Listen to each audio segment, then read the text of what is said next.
Halløjsa, og velkommen til. Det her det er Nicolas. Og det her det er Frederik. Og vi er taget til Saxfjed Vildmark i dag. Og hvorfor er vi det, Frederik? Jamen altså, vi skal ud og lære noget om det her begreb, der hedder rewilding. Det er jo, hvor man tager nogle store, smukke naturområder, som det her for eksempel, og så prøver man at restaurere det, og bare få gang i noget biodiversitet og gang i nogle naturlige processer. Fedt. Det er så godt. Vi søger efter spor for store dyr, men ikke at sende dine yndlingsfyr. Vi tager dig med ud på eventyr, langt væk fra de store byer. Vi møder eksperter, der forklarer os godt, hvordan vi kan gøre naturen stærk og flot. Biodiversiteten, den er key. Vilde veje, vi lærer nu. Rewilding er verden vild. Men der kom noget på telefonen. Skal vi prøve at se her? Det kan være, det er vores første clue. Ja, hvad som helst. Hej, Nicolas og Frederik, og velkommen til Saxfjed Vildmark. Her bor næsten 200 Galloway-okser og små heste, der går frit rundt og sørger for, at landskabet bliver formet naturligt. Jeres mission i dag er at finde små heste. Jeg har pakket værktøjskassen til jer med nogle spændende ting, der kan hjælpe jer på jeres tur. Kig mod nord for at finde den. Og så har jeg også nogle opgaver til jer undervejs. Nogle opgaver, der kan lede jer tættere på hestene. Jeres første opgave er at finde nogle hestepærer. Upload et billede her i Go Wild-appen, når I har gjort det. Hvis det er den rigtige lort, så får vi den næste opgave. Pøj med det. Okay. Det kan vi gøre klar. Hestelort. Ud og finde noget lort. Jeg kan godt være lidt i tvivl om, hvordan sådan en den ser ud kontra en kolort. Ja. Det skal vi ud og finde ud af. Det skal vi. Fedt. Først så skal vi finde nord. Det må være den her vej. Hov! What? Den er der. Den er her. Fantastisk. Okay. Et tændstål, Et kort. en lighter og Størrelse. og naturligvis Vigtigt. en kikkert. Kan du se noget? Det kan jeg. Kan du se noget? Der er en lort. Fedt. Nå, så er vi altså ude og lede på heden, så at sige, efter noget lorte. Der er noget her. Hvad er det? Det er en lort. Sådan der. Det er da ikke hestelorte, det her, er det det? Nej, det tror jeg altså ikke. Hvor tror du, det kommer fra? Det kunne være en hare måske. Nå. Så lad os gå videre. Der er endnu en lort. Er det en hestelort, tror du? Jeg vide, om der er nogle dyr her omkring, som har lagt den lort. Ah, Det er nok fra dem. okay.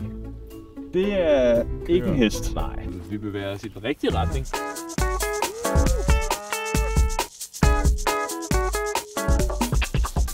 Der er det foregår.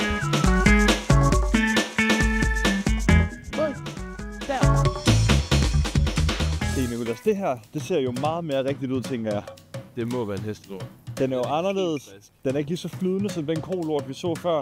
Den er mere sådan klumpet. Kan du dufte? Yes. Jeg synes, vi skal frem med Go Wild-appen, og så... Skal vi ikke tage det billede der til eksperten, som han beder os om? Jo. Perfekt. Vi har den. Lad os komme videre. Der er clue mere. Nu. Eksperten. Yes. Hvor I går. Jeg håber, det går godt på turen. Det er nu tid til anden mission. I skal nu finde noget vand, nemlig Lungholm Sø. Der er en stor sandsynlighed for, at hestene befinder sig her, når solen skinner, og de er tørstige. Husk at have taget et billede. Held og lykke. Lumholdt Sø. Okay, så ferskvand simpelthen. Den hedder Lumholdt Sø. Godt. Jamen altså, så... jeg kan ikke se noget vand her, så vi må jo derud og kigge lidt. Vi har fundet noget. Prøv lige at komme her. Hvad er det her, Nicolas? Jamen, det vi ser her, er bidemærker fra hestene. Okay. Og hvis man kigger ned på jorden her, så kan man faktisk se utrolig mange hestefodspor.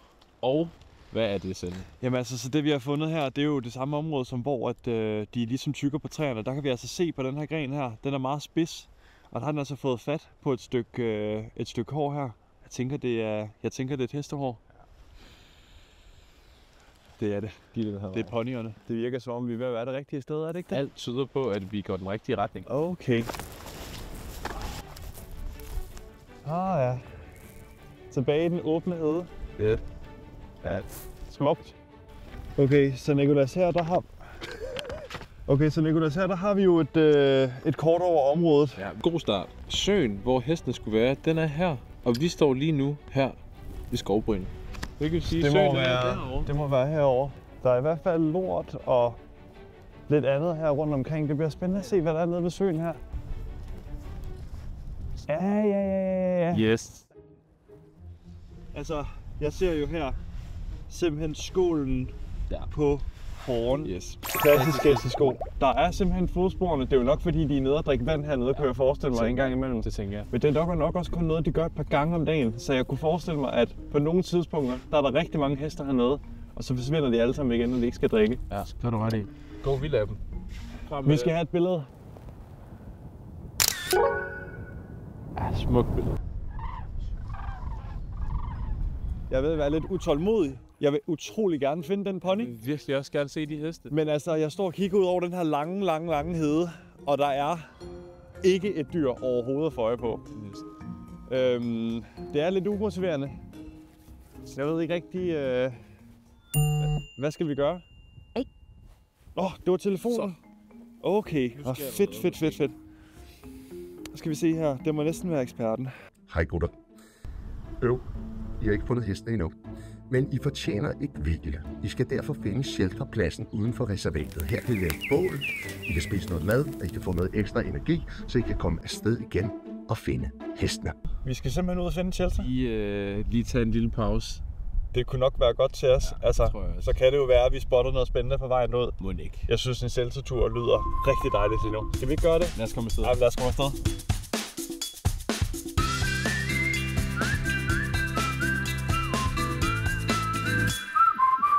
Okay, de er da for fede. Det er jo perfekt. De er da totalt fede. Det var lige det er lige vi kan have en hver, der er hver vores værelsesstemning. Let's go. Og skideren hernede, hvis det skal være. Perfekt. Ved du noget om, hvorfor det er, at man vælger at sætte ponyer ud i sådan et område som det her? Jamen altså, det der sker, når man har sådan nogle store græsser, både ponyer eller også de køer, som vi så, de går og spiser alle de små skud, som der ligesom dukker op. Så det skaber sådan nogle store, åbne landskaber, som ikke ellers ville være der, hvis hestene ikke var der. Og det er sådan, det her område naturligt ville se ud. Fordi at før i tiden, før at det hele blev lavet til landbrug, og mennesker flyttede ind, der var der store græsser. Og det er også det, man kalder en nøgleart. Fordi at hvis de ikke var her, så ville landskabet ikke se ud, som det gjorde nok. Fantastisk. Ja.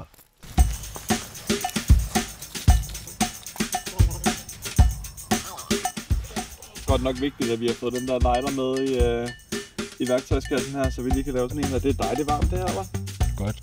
Det skal nok blive godt bål, det her.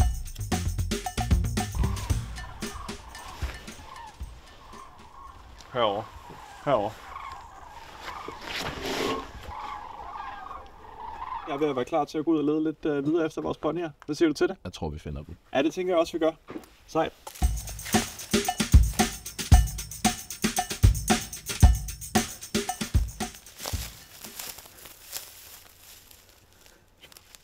Det er ikke hestehov, men det er fint.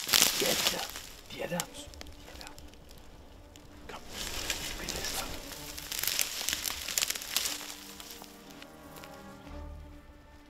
Så det er altså de der ponyer, som vi skulle ud og finde. De er lige herovre. Så nu prøver vi altså at liste stille og roligt hen og se, om vi kan komme rigtig tæt på.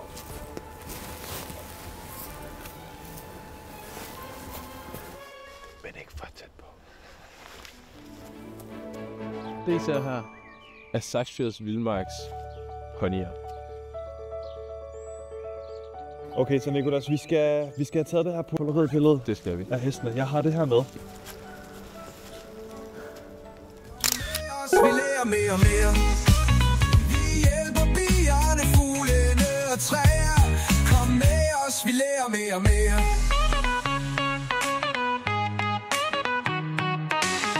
Så tag med os, vi tager på jagt for at finde ud af, hvad vi kan gøre rigtig